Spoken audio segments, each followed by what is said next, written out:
Hello guys, আজি বহুত দিনৰ মূৰত জুবিনৰ ক্ষেত্ৰত আহিছোঁ। ড্ৰয়িং স্কুলৰ পৰা ছুটি কৰি আহিছোঁ।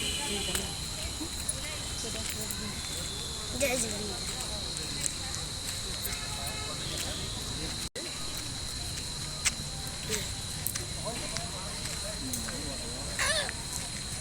মানুহ আছে অলপ চলপ।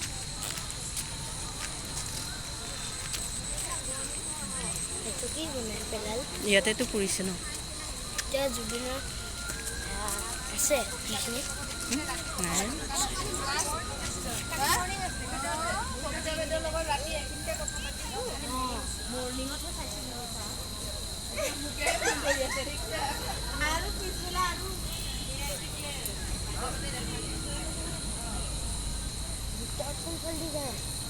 ভিতৰত যাব পাৰে।